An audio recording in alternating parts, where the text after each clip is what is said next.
Alright, here we have section 1.5, which deals with the angle relationships. So, main ideas: identify and use special pairs of angles, and then identify perpendicular lines, and then your vocab words there on the right.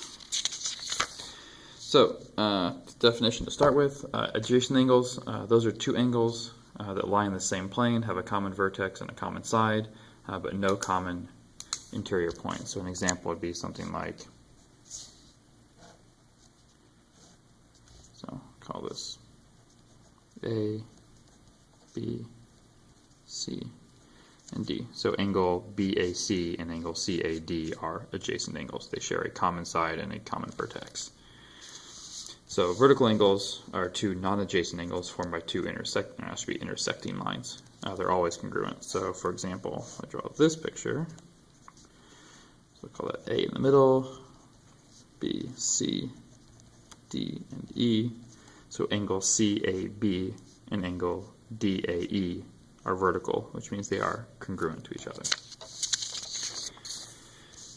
Alright, a linear pair is a pair of adjacent angles with non-common sides that are opposite rays. So what that looks like is this. So we'll call that A,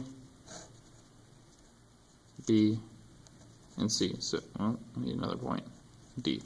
So BAD and CAB are linear pairs. So this side, AC and AD, is the non-common side, and they are opposite rays. They point in opposite directions.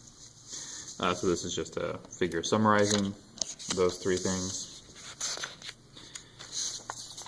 Okay, so example 1 here. Name an angle pair that satisfies each condition. Two obtuse vertical angles. So remember, obtuse means more than 90 degrees. So one obtuse vertical angle is VZX, this one. So I need the vertical angle to that. So the vertical angle would be if you extended the rays the other way. So V would extend out to W, X would extend out to Y. So angle YZW would be vertical. Two acute adjacent angles. So acute angles are less than 90 degrees, and they have to have a common side to make them adjacent. So there's actually a bunch of them. For example, you could do XZW and angle WZT.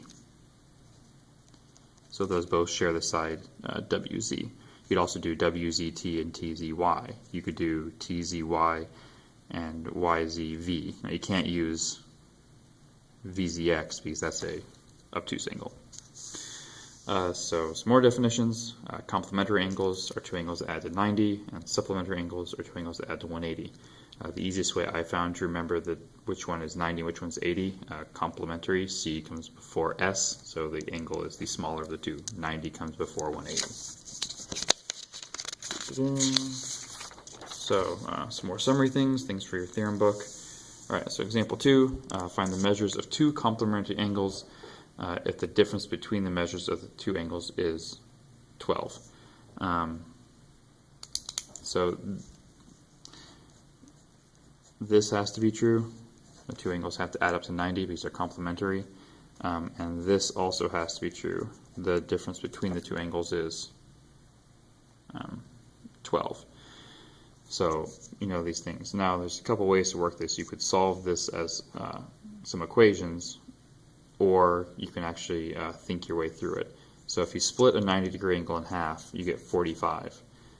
I need to get the difference, and those two angles have a difference of 0. For every angle I increase 1, the other one decreases by 1. So I go to 44, the other one's now 46, 43, 45, so on and so forth. So each increase in angle causes a difference that is double that increase. So I want my difference to be 12, my increase has to be 6. So my two angles would be 45 plus 6, 45 minus 6. So they would be 51, and that's going to be 49. No, that can't be right. 39. So 51 and 39 degrees. So the difference is 12, and those angles add up to 90. Alright, definition again. So perpendicular lines, they intersect to form 4 right angles. So they're also congruent adjacent pairs because they're all right angles. So these two lines are perpendicular to each other. So there are 1, 2, 3, 4 right angles. because if that's right, and since these are lines, their adjacents are also right, equal. So, a summary table. Okay, example 3 here. Find x and y so that BE and AD are perpendicular. So we'll do x's first. So here's so if they're perpendicular, that guy has to be 90. So 6x plus 3x is equal to 90.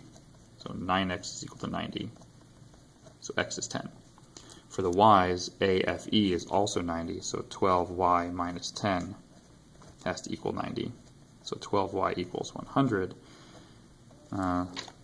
So y is going to be whatever 100 divided by 12 is. So 100 divided by 12 is not going to be an even number. It is 8 1/3. Alright, and the final example, determine whether each statement can be assumed. Now, the tricky thing in geometry is just because something looks like something doesn't mean it actually is something. So you're only allowed to use the things given to you. So the first one, GHM and MHK are adjacent. Well, that is